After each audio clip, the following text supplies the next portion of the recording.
আসসালামু আলাইকুম, সবাইকে আমার চ্যানেলের পক্ষ থেকে অনেক অনেক শুভেচ্ছা অভিনন্দন। আজকে ধান কাটার বিষয় নিয়ে আপনাদেরকে দেখাবো। কৃষকের যেই করুণ পরিস্থিতি সেই বিষয় নিয়ে একটু আলোচনা করতে ধান চাই। কাটা শুরু হয়ে গেছে। দেখেন আমাদের বাগমারার লোকেরা কিভাবে ধান বয়, দুই ভারে করে। অন্যান্য দেশে কিন্তু মাথায় করে বয়। তো এই যে আমার একটা চাচা, আমজাদ চাচা। চাচা কেমন আছেন? আলহামদুলিল্লাহ ভালো। ভালো আছেন? ভালো। তো আপনি যেভাবে ধান বচ্ছেন আপনার কষ্ট হচ্ছে না? কষ্ট মানে কি, আবহাওয়া এমন কষ্ট দিচ্ছে, মানে দুবেলা ভিজাচ্ছে দুবেলা শুকান লিখছে। ধান কাটা কোনো মানে মজা পাচ্ছেন না? না, খালি একবেলা বৃষ্টি আর একবেলা হলো রোদ। এই জন্য ধান কাটা না। মানে পোষাচ্ছে না। না পানি বাজাতে লাড়া দিলে দুই গাছ এই জন্য দেখছি যে ধান একটু নিচে ভিজা ভিজা। ঠিক আছে, যান।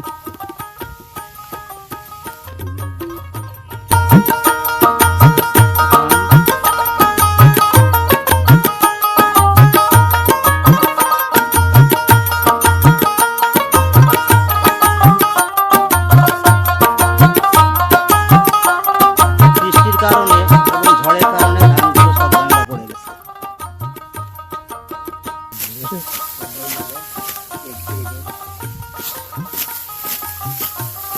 এই যে আমার এক ভাই বিকালবেলা ধান কাটছে, কারণ সকালবেলা রোদের কারণ বৃষ্টির কারণে ধান কাটতে পারে নাই। তো আসছে বিকেলে ধান কাটার জন্য। তো ভাই কেমন আছেন? ভালো হয়। ধান কাটা কি কেমন লাগতেছে? ভালো লাগতেছে। ভালো। ধানের ফলন কেমন হচ্ছে এবার? এবার ফলন হবে 10-12 মন বিঘাতে? বিঘাতে। মাত্র? মাত্র উপর বৃষ্টি ধান পড়ে গেছে মুছে। তাহলে এভাবে তাহলে কৃষকের জীবন চলবে কেমন? এইভাবে চলবে। আরেক দাম বেশি, কিডনির দাম বেশি, সব জিনিসের দাম বেশি। দাম বেশি, হ্যাঁ। লেবারের দাম বেশি। তো 800 টাকা 900 টাকা লেবারের দাম। তার মানে এবার ধান কাটা, ধান দেওয়া লস, লস, কৃষকের লস। কৃষকের। দেখেন আজকে আমি নিজেই ধান কাটার জন্য চলে এসেছি। কৃষকের এই দুর্দশার কারণে আমি আর ঘরে বসে থাকতে পারলাম না, চলে আসলাম মাঠে ধান কাটার জন্য। একবারে কৃষকের কিছু পরিস্থিতি নিচ্ছি, কৃষকের মন এবং এদের কি পরিমাণ যে ধান ফলন সেগুলো বিষয় জানার চেষ্টা করছি। এবং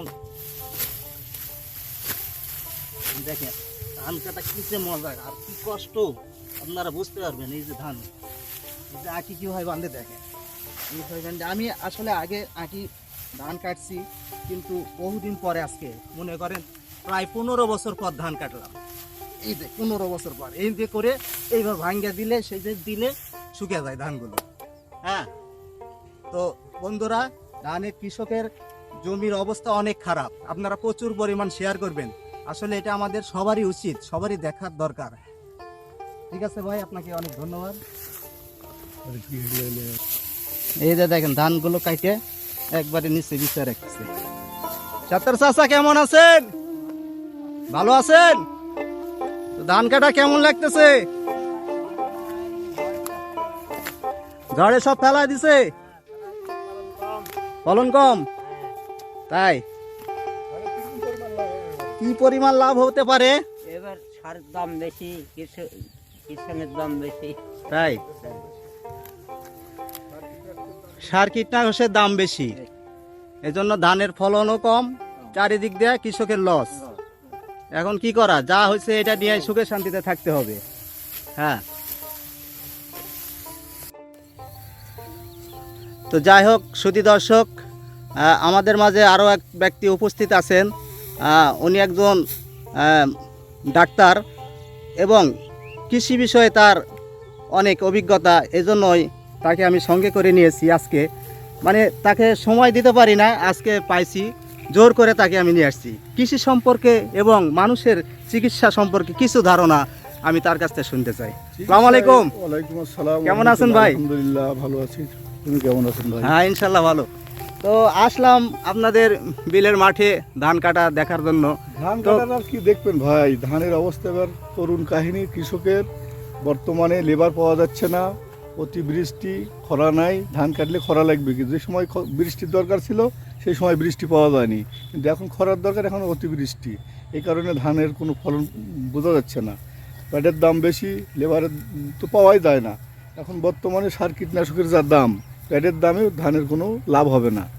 খাওয়া লাগবে বছর অন্তর, এই ক্ষেত আমাদের, এই ক্ষেত দিয়ে আমাদের গোটা বছর খাওয়া হয়। এই কারণে যা মানে আমরা কৃষি কাজের উপরই সব কিছু নির্ভর করে, আর এই ধানই আমার প্রধান খাদ্য।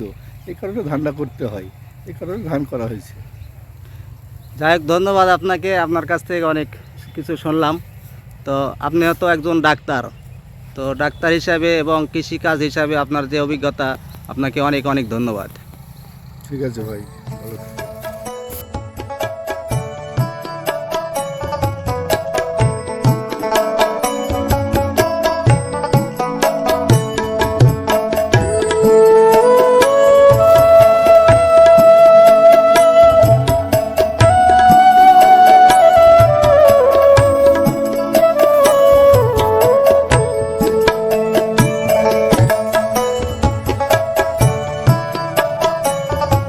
শুধু দর্শক, আমরা কৃষিজীবী মানুষ, সবাই কৃষিজীবী মানুষ। এখানে অত্যন্ত বৃষ্টি এবং ঝড়ের কারণে কিছুটা ধানের ক্ষতি হয়েছে এবং ওই পরিমাণ ধান ফলন হয় নাই। যেখানে 1 বিঘাতে আমরা 20 মণ ধান বা 25 মণ ধান পাইতাম, সেখানে দেখা যাচ্ছে বলছে যে 12 থেকে 14 মণ ধান। হ্যাঁ, তাহলে কৃষকের কিভাবে চলবে? আসলে এগুলা বিষয়গুলো দেখার জন্য সবাইকে অনুরোধ করছি এবং এই ভিডিওগুলো আপনারা প্রচুর পরিমাণ শেয়ার করবেন।